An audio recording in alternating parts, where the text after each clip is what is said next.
¿Qué tal? En esta primera oportunidad vamos a explicar algunos comandos básicos de Octave. Por ejemplo, cómo se comenda cada línea puede ser con el signo porcentual, pero también hay un método más piola, me parece, que es comentar varias líneas, sobre todo cuando uno tiene esa necesidad, varias líneas al mismo tiempo con control R. Si uno quiere descomentar con control shift R se descomenta. Primero, cómo se corre un script. Se corre con esta icono de play, por decirlo así, ¿no? Triángulo verde. A la derecha tenemos la línea de comandos. Si uno quisiese limpiarla, puede utilizar el comando clc, como lo tenemos aquí en el script. ¿Para qué sirve clear all? Para limpiar las variables que yo haya guardado en el entorno. Por ejemplo, si uno guarda una variable A y una variable B, si uno las replica o las vuelve a pedir, bueno, quedó grabado su valor.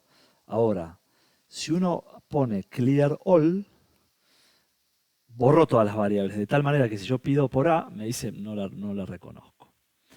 Hay un tercer comando que es close all, que lo que hace es cerrar todas las ventanas de gráficos que tengamos abiertas. Por ejemplo, si uno abre una primera ventana y después abrimos una segunda ventana, de manera que tengamos dos abiertas, bueno, yo pongo close all y se me cerraron todas. Otra cosa interesante de Octave es que uno puede correr por líneas seleccionadas, una o más. Entonces, si yo quisiese correr, por ejemplo, estas dos líneas, puedo apretar F9 y me corrió esas dos exactamente. Bueno, aquí tenemos el paquete de control que hay que cargarlo siempre que uno vaya a usar funciones de transferencia.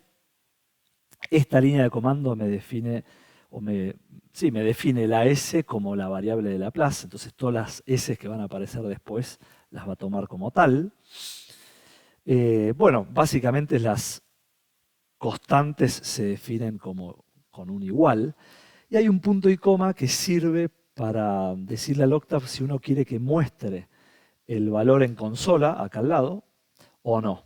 Cuando uno pone el punto y coma, no se muestra ese valor. Pero a veces viene bien mostrarlo, entonces uno le quita el punto y coma. Un vector de tiempo, por ejemplo, se puede definir con paréntesis, donde hay que poner un valor inicial de arranque, un paso y después un valor final. Entonces, en este caso, el vector de tiempo va a ir de 0 a 30 de a pasos de 0,01. La función de transferencia se define así como uno la ve, digamos, o sea, no tiene mucha vuelta que darle. Lo interesante es después cómo graficar. Por ejemplo, en este caso vamos a tener la respuesta de esta transferencia o de este sistema al escalón, por eso se llama step. Y para este vector de tiempo que generamos antes. Hold on, digamos, mantiene el gráfico de forma que uno le pueda escribir cosas arriba después. Sirve mucho para comparar. X-label es para ponerle una etiqueta en el eje X. Después Y-label sería lo mismo, pero para el eje Y. Y title, bueno, para el título. Si uno quisiese tunear o customizar el tamaño de la letra, hay que poner, digamos, entre apóstrofes font size y después el tamaño, ¿no? Pero bueno, en la mayoría de los casos no hace falta usar esta segunda configuración. Después, por otro lado, ¿cómo sacamos los polos de una planta o los ceros? Bueno, sacando las raíces del denominador o del numerador. Y para eso, lo que hacemos es escribir el nombre de la planta, punto de denominador, y entre llaves 1.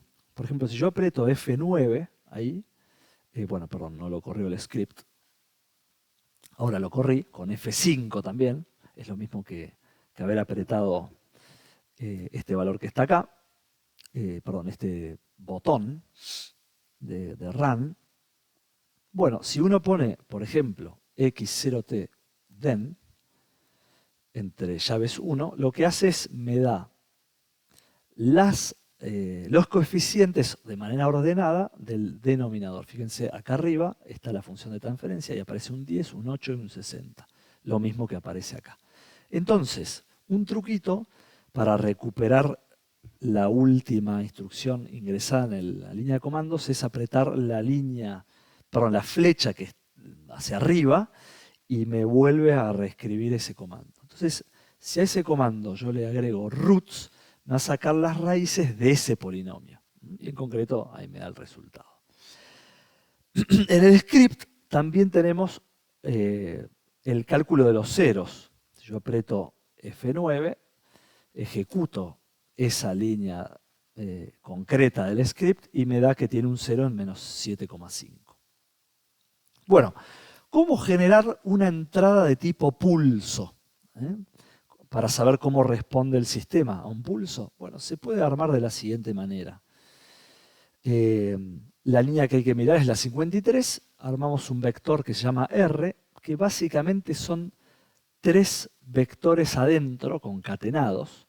Un primer vector de ceros, un segundo vector de unos o números distintos de 1, porque acá en este caso está multiplicado por una constante, y otro vector de ceros. De esa manera uno tendría un pulso que se vería, por ejemplo, de esta manera, ¿no? Podría ser un pulso unitario.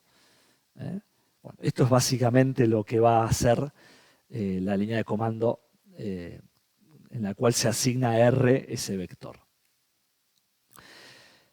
La función zeros lo que pide es que le digamos cuántas filas tiene y cuántas columnas, que bueno, en este caso ya estaban definidas arriba. Y la función once tiene la misma lógica. La cantidad de filas, la cantidad de columnas. En este caso R es un vector columna. O sea, tiene una sola fila y muchas columnas. ¿Cómo genero la respuesta de un sistema, de cualquier sistema, a cualquier tipo de entrada con el comando lsim? Lo que me pide es la planta, el sistema, al cual yo le quiero generar una respuesta. A continuación, la entrada correspondiente. Y por último, el vector de tiempo de simulación. Y me va a devolver la respuesta en un parámetro de salida, que en este caso lo llamamos impulso. Si apretamos F9, fíjense que la línea de comandos me muestra los valores que tomó la señal de salida, la respuesta temporal a lo largo del tiempo. ¿Cómo se grafica una vez que yo ya tengo un array? Porque impulso no deja de ser un vector, ahora un array. Lo puedo graficar con la función plot, que me pide lo primero, el eje temporal, y a continuación lo que uno grafica en el eje Y. Si uno pinta todas estas líneas y pone F9, me grafica justamente la respuesta del sistema en azul, en este caso, y también le pedimos que nos grafique la entrada del sistema, que en este caso era un pulso, que se ve con una línea punteada. Si uno quiere, después de haber hecho un zoom, quiere volver a la escala original, con este botoncito que aparece un 1, se vuelve a acomodar todo.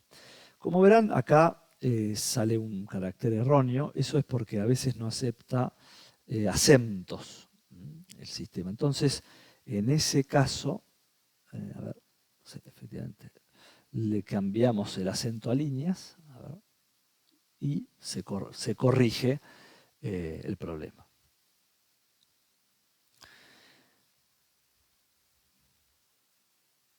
Bien, eso es todo por hoy.